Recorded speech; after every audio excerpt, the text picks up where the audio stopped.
Hi there, welcome back to Crafting with Slavie.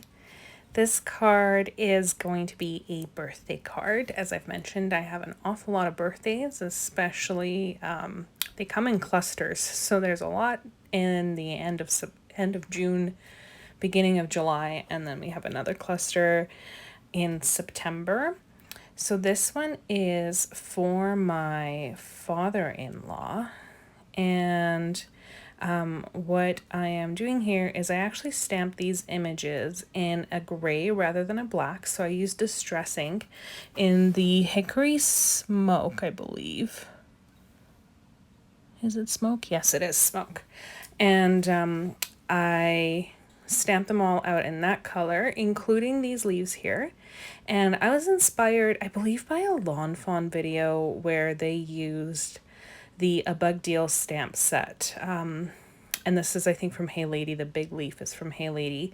And they stamped the inner workings of the magic iris there, those little sausage pieces, with the leaf so that it would open up like a leaf. And I just loved that look. It might have actually been somebody else. It might have been another crafter. But I just loved it so much, and I had wanted to try it for a really long time. And you would think that using A Bug Deal and Hey Lady wouldn't be an appropriate stamp set to use for a father-in-law type. However, they're just so stinking cute, and it ended up working out really, really well. I'm here doing up the background for the magic iris with a cloud stencil that I received in one of the monthly card kits from Simon Says Stamp. And I'm using tumbled glass to do up the cloud background. And then I'm going in with a really heavy layer on that arrow so that you can still see it when we put everything together. And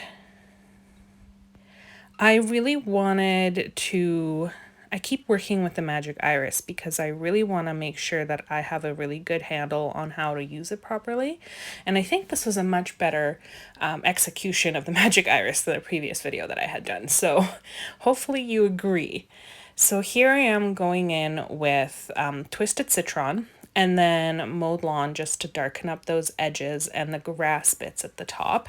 It is my favorite combination. I don't even remember where I first saw it, but I love this combination for daytime grass because we all know that we use different combinations of colors for nighttime grass. And if you don't, you should be.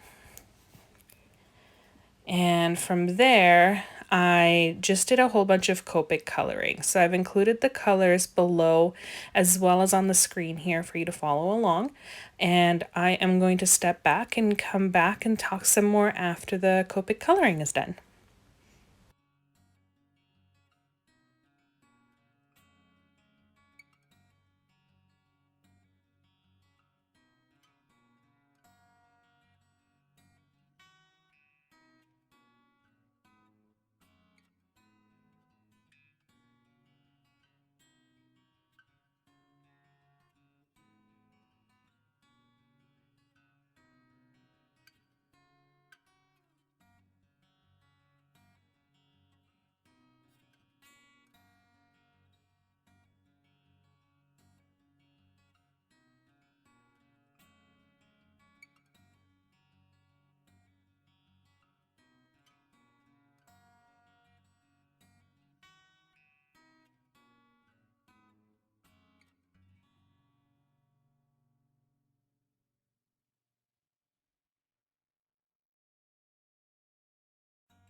Alrighty, so now that the coloring is done, we've got that little speech bubble, and I just stamped a yay in there. It ends up being kind of an ironic yay, and we'll talk about that in a minute. And then I went ahead and did a little bit of heat embossing for my sentiment. So like I mentioned, it's a birthday card. So I just stamped happy birthday on the bottom of the grass piece, the shortest one that I have. And then across the top, of the panel, I actually stamped, this is a really bug deal. Like I said, this stamp set is just so stinking cute to give to somebody, and I don't really think that it matters what sex they are, so this was fantastic. And I went ahead and heat set that with my heat gun, and this was the Ranger Superfine Detail Silver Embossing Powder, which I'm really starting to love very, very much. It just gives that right amount of shimmer and gloss, and it just looks super, super sharp when it's finished. So here we go. We are going to be assembling the magic iris portion, and I'm fiddling around with the sausage pieces and slipping them into that flux capacitor piece. And then I'm going to use a little bit of tape to hold it in place so that it doesn't move around on me. Just using some purple tape, and I actually have to end up moving it because I think I put it over top of the X. So you'll see me probably move that. Yeah, there I go. And I just did that with all three pieces, and I just attached it very loosely because I didn't want it to snag. I do tend to kind of get the tack off of this purple tape, and this isn't like purple tape. This is tape that I found at the hardware store that is purple and is super low tack for painting, but it seems to work really great, so that's great. And then here I am going in with some glue dots, and I like to use my craft knife to pick up the glue dots in this 3/16 size, which is the recommended size from Lawn Fawn. And I use that to attach them to the little X's. And then I put the ring on it and pull everything off in terms of the tape. And then we go on with the assembly a little further. So I'm trying out I think this is the Tombow tape runner, the permanent stuff, just to see how I like it. And I actually make another card in a different video that I did after I shot this video, and I just switched to liquid adhesive. I think that is by far my favorite way of gluing things down. I don't know if it's because of the way that I'm applying the tape runner. It could totally be user error, but I'm not happy with the results, and I find that things kind of come apart on me. So liquid adhesive it is. It's just super strong. Nothing comes apart, and I don't have to worry about it. But you can see how those leaves in the middle just look so awesome. And then I go ahead and I attach the little pull tab thingy along with the arrow, and it's a subtle difference in color, but I think it's enough that the person who receives this card is able to tell what to do. And then I just trim off the excess, and I keep going with the assembly part. So I am just adhering my little decoration pieces, and I like to run my tape runner along the edges. That way I can still tuck things if I need to, but I don't have any lift on either side. And as you can see, I actually cut this with the GRASSY HILLSIDE borders, I think, and I curved it in such a way that it went underneath that circle so that it wouldn't interfere with the magic iris mechanism. Ended up working out quite well, and I kind of hid the fact that there was this bug magically in the window by placing the branches in a strategic manner, which ended up working out great for me, and probably could have used a little bit more planning, but that's okay. And so here I am going in with the hickory smoke again for the leaf on the inside. And I'm just hitting it with my heat gun because it was a little bit splotchy, which doesn't bother me very much because the Distress ink.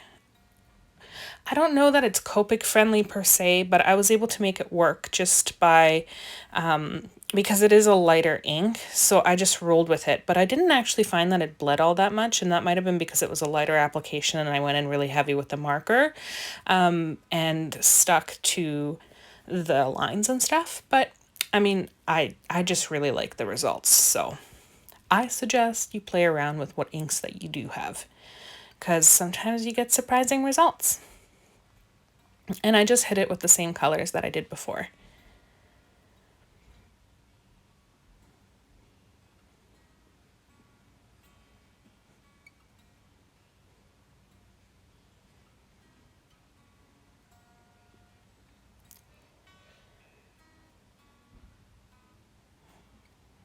So much ink blending.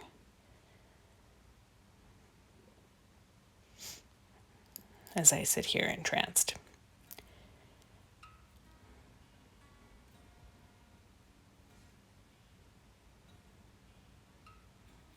All right, so from there, I decided that I was going to start putting my panel together. So I put adhesive on the back of the circle piece, and I have it all lined up with the front of the panel because, of course, I went in with that stencil, so I want to make sure everything still lines up for the clouds.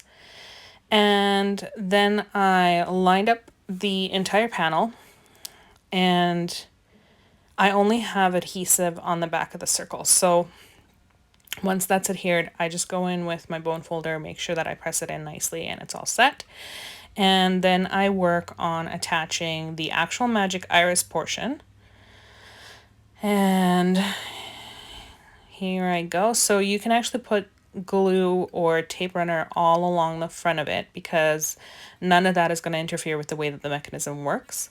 You just have to be careful the way that you put glue on the back, which we'll go over in a moment when we get to that portion. And when you're attaching the magic iris, you want to make sure that it's closed so that your little arrow piece that tells you the direction where you want things to go is in the right orientation. And then here you just want to put the tape or glue on those little attachment pieces because otherwise it might interfere with the functionality of the magic iris. And then I put foam tape all the way around and remove the backing and then attach this time in the open position so that I could make sure that the circle inside was properly attached. And this is why I don't know if you saw that, but the tape kind of came apart from the circle indicator thingy right there, and it just wasn't sticking properly. So I actually went in with liquid glue after that, and I just attached it as best as I could with it being already assembled. I didn't want to take the whole thing apart, and that's why I ultimately decided that I was just going to put the whole thing together with liquid glue, especially now that I've kind of got a handle on the construction. That first video that I had of the magic iris, I did talk about how it was a great thing to be going in with tape runner because then I could remove it and kind of take it apart and put it back together if I needed to when I made mistakes. But now that I've got a handle on it, I'm feeling pretty confident about going in with liquid glue. And I think you just kind of have to play around with it. That's the whole point of crafting, right? Don't stress out about it. Whatever you make is going to be great and your recipient is going to love it. Okay, so here I am. I'm just rearranging all of my things, and I knew that I had stamped that big leaf in there because I wanted a ladybug inside that basically opened up to see what he was up to. And it ended up working out. There's a ladybug in the stamp set who's got a party hat, and I went back and I drew his face on. Well, he looks super dejected. And I just love it so much. So that's where the yay becomes kind of ironic because all of the other bugs look so happy. And then you open up the magic iris and he's inside going, yay, it's your birthday. Oh, yay. I just love it so much. It's so great. And I just know that my father-in-law will appreciate that so much, because he's very no nonsense, and that just was so fitting. It was that touch, that little touch in the card that made it absolutely perfect. All right, I'm going to take a step back while we watch me putting everything together. As you can see, I'm using my reverse tweezers just to hold everything in place and make sure it dries properly. And it doesn't take very long with the liquid glue. It's pretty quick drying, so see you in a little bit.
Alrighty, so we're attaching the final pieces here, and I'm just testing the magic iris to make sure everything's working right, especially now that I've fixed that interior with the liquid glue.